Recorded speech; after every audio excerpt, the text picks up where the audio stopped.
各位朋友，大家好，我是美国加州临床心理师 Caitlin， 欢迎来到我的频道。之前我们跟大家介绍过了一些边缘型人格的一些特质，还有他们的一些相关的症状。那也有人跟我提到，他们想要更了解所谓的 DBT， 所以今天我们就来跟大家讨论一下 DBT 吧。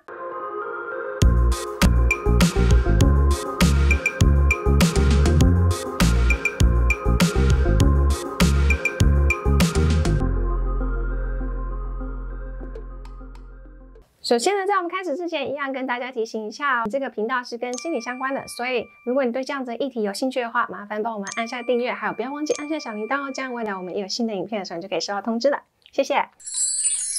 那什么是 DBT 呢？ DBT 就是 Dialectic Behavioral Therapy。 那有一个叫 Marsha Linehan 的一个心理学家，他主要是在做心理学方面的研究。然后呢，因为他发现自己的临床工作上，还有他发现其他的心理治疗师他们在工作时候呢，如果是跟所谓的边缘型人格工作的过程当中，常常会有 burnout 的一个状况。所谓的 burnout 就是说非常的累、耗竭的一种感觉。即使你在做心理师的过程当中，其实这是一个让我们觉得非常值得的一个工作，那你也会很想要帮助就是前来寻求协助的人，但是呢，会因为这样子的过程当中太耗能了，导致自己觉得很累。然后呢，甚至可能会觉得把其他前来求助的人呢转介出去，就是心有余而力不足的那种感觉，就是真的没有办法再接更多人，或者是没有办法再持续帮这些人，然后觉得即使要去跟个案谈话都觉得很累。那这个就是一个 burnout 的一个状态。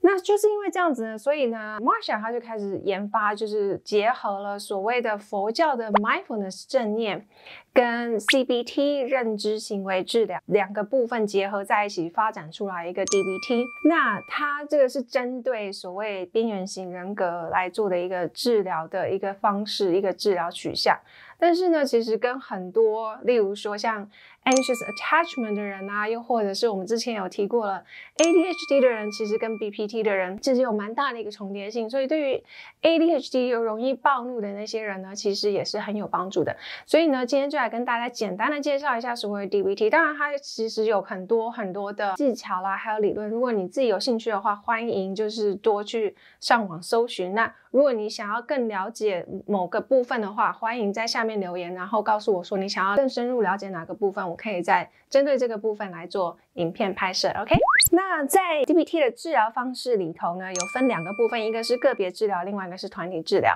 个别的话呢，就是像我们这样子1对1的跟心理师谈话，那1个礼拜1次。那团体的话是同时间进行，也是一样1个礼拜1次，但是呢可能就是2个小时到2个半小时左右。那你在团体里头的时候，其实你要做的事情特别多，相对也是比较重要的一个部分，就是你有很多的练习，很多的功课，然后你要分享等等之类，所以其实这个对于就是有边缘型人格的人是非常有帮助的，但是也是相对的是比较强烈的一个治疗的一个方式。那在 DBT 里头呢，我们还有分4个阶段，今天跟大家介绍一下有哪4个阶段。那第一个呢，就是我刚才说的，就是所谓的正念 mindfulness。 那什么是正念呢？那在我之前其实也有介绍过一些所谓的 mindfulness， 或者是介绍一些 meditation， 所以如果你有兴趣的话，可以去看我们其他的影片。那所谓的 mindfulness 在 DBT 里头呢，其实就是完全的知觉自己在每一个当下的一个感受。那其实就是因为我们常常会因为例如说像 BPT 的人呢，常常会因为一时间可能某件事情瞬间让我们觉得自己被排斥、被讨厌、被抛弃，然后或者是非常害怕、非常的焦虑的那种状况，导致自己的情绪变得非常的激动，然后就会开始钻牛角尖，往很负面的方向想，然后没有办法停止的那个状态。所以呢，正念其实它是一个非常非常根本的一个基础。那它是其实在每一个阶段你都会发现他们其实都有用到这样子 mindfulness 的一个概念，去帮助边缘型人格的人呢，能够尽量回到自己的一个状态，了解自己现在此时此刻当下的一个状态。那第二个部分呢，就是 distress tolerance。 所谓的 distress tolerance 就是你能够容纳、包容你的不舒服的情绪。那它的一个技巧简单来说就是分散你的注意力。例如说呢，它在这里头有一个技巧叫做 accept， 那它是用那个简写。那 accept 里头呢，就是分成几个不同的事情去帮我们分散注意力。第一个呢，就是 A 就是 activity 就是做一些事情，做任何的活动，例如说呢，可能出去走一走啦，心情不好的时候出去走一走，又或者是去找朋友聊聊天，又或者是呢去听音乐、跳舞之类的，都可以找任何一个会让你分心的活动来做。第一个就是 activity， 第二个呢就是 contribution 呢，就是指说对社会有贡献，所以呢，去找一些让你觉得对于你的社区啦，对于其他人有贡献，去帮助其他人。那其实呢，在做这样子的活动过程当中，你自己也会觉得有一种那种回馈的感觉，其实对于自己的自我概念的稳定的部分也会很有帮助哦。那第三个呢，就是 comparison。有的时候呢，我们必须要退一步。就是我们成语说的退一步海阔天空。那其实呢，就是我们必须要退一步去看这件事情真的有我想的这么严重吗？还是其实只是我在现在此时此刻心情不是很好，我可能没有办法转念，但是换个念头想，也许没有我想的这么糟糕。那这个是第三个，就是 comparison。第四个呢 ，E 就是 emotion， 我们做一些其他的事情来创造新的情绪。例如说呢，我现在感觉到很难过。一般来说，我们可能就会因为觉得很难过，然后就觉得很想哭，然后就想要把自己就躲在房间里面都不要出来。在 DBT 里头啊，它就是教你要试着让你自己产生新的情绪的连结。要怎么做呢？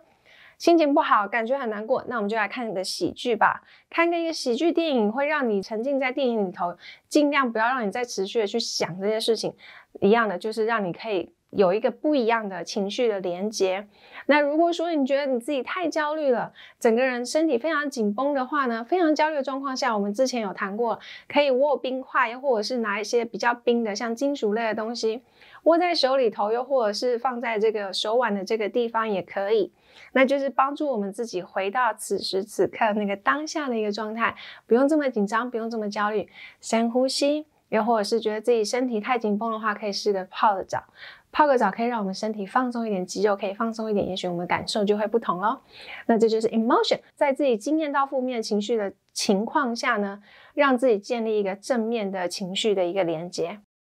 那下一个呢 P 就是 push away， 试着用一个想象力来把自己的一些负面的认知、想法、感受呢，用那种推出去范围里头，把它推出去自己的脑中，然后把它推出去，就代表说这个东西不属于我了，这个东西不在我身上，这个不在我的脑海里。用这样子想象的方式呢，去试着把自己那些负面的想法跟自己有一个区分，是这个是我的想法，而我人在这里。所以呢，想法跟我自己呢是有差距的，是有一个距离在的，不是我的想法不是我。OK， 这个练习呢会让我们试着慢慢把我们跟我们那些负面的念头有一些区分，就是 separation。那其实对我们来说是一个情绪调节很好的一个步骤。那下一个呢就是 T 就是 thoughts 呢就是改变自己的认知想法。透过一些认知的活动呢，来去转移你自己的注意力。例如说呢，我常常可能会带领我的 patient 或者是 clients 呢去练习。例如说，从现在开始，给你30秒去数你房间里头有哪些黄色的物品，那你就开始转移的注意力去看。那在我们另外一个就是 mindfulness 的练习当中呢，有一个我也还蛮常用，叫5、4、3、2、1。什么是5、4、3、2、1呢？5就是5个你可以看见的东西，在这个房间里头，你现在你自己处的房间里头，你数出5个东西。这5个东西呢，例如说我可以看到一台电脑，一个黑色的马克杯，就是把它数出来5样东西。4呢，4是4样你可以碰触的东西，例如说我可以感觉到我的椅子，它的椅垫是很软的，我可以感觉到我的房间是温暖的，用4种触觉。那3呢，就是听，你可以听见哪些声音，例如说我听到我自己说话的声音，我听到我的猫在叫，又或者是呢我听到隔壁的狗在叫，又或者是呢我听到我的朋友在隔壁说话等等之类。这就是3，是看看我听到哪些东西。2呢是闻，看你能够闻到哪些东西，例如说你能不能闻到自己的头发的味道，又或者是呢你的房间有没有一种特殊的味道，又或者是你的衣服有没有什么味道，那试着去闻一下不同的味道。那最后一个呢，就是一是味觉，因为味觉其实是比较难的。那所以可以就是所以我们才会把它放在一。那一的部分呢，就是试着去想你现在嘴巴里头有什么样的味觉，尝到什么样的味道。那有的时候呢，如果当下真的没有感觉到有什么味道的话，可能试着去想，我刚刚好像吃了一下喉糖，有种凉凉的味道。那如果你还是感觉不出来任何东西的话，可以去试想，如果我现在咬了一颗柠檬会是什么样的感觉？我们可以去感受一下。那就一样的，就是把我们的注意力放在我们自己的5个感官知觉，一样，这是一种分散注意，让我们回到自己的身体的一个步骤。那最后一个呢，就是 sensations。sensation 呢，就是一样，透过感官知觉呢来去营造一些安全感。例如说呢，有些人呢可能比较容易觉得紧张啊、焦虑啊、不舒服啊、不安啊。那我们其实非常非常推荐就是 weighted blanket， 就是有比较加重的那种毯子、毛毯。那为什么？因为其实有那个毛毯把我们包覆住的时候呢，就很像我们回到小宝宝的状态，有一种安全感的感觉，被包覆的感觉，其实是非常好的。所以你是一个比较容易不安的人，其实非常建议试着用这种 weighted blanket。那其实这些呢都是一样，透过一些感官知觉，让我们能够营造一些安全感。那试着去感受一下自己在哪个部分比较需要安全感，又或者是比较能够去让自己的身体平衡下来、平静下来一个状态。OK， 所以这就是 accept。那我们回到 GPT 的4个阶段，我们来到第3阶段 emotion regulation， 也就是呢，我们要学着如何调节自己的情绪。那这个其实在所谓的 borderline 的 treatment 当中呢，非常非常重要的一点，那就是真的让自己可以和自己好好的跟别人能够好好的相处的一个很重要的一个部分。那这里头呢，就是我们刚才有提到，它这里头其实包含非常多的那个 CBT 的部分。例如说呢，我们感觉到情绪比较不好的时候，或者是觉得自己的情绪被 trigger 到的时候呢，你可以自己问自己一些问题，例如说，是什么样的事情让我有这样子的一个情绪产生？那自己去思考一下，想一下，到底是什么让我有这样子的情绪。第2个部分呢，我对于这样子的事情有什么样的假设，有什么样的先见，我是怎么样解读这件事情的。因为很多时候是我们怎么解读，然后导致我们有一些固定的情绪产生。所以这是第2个问题。第3个问题呢，我的情绪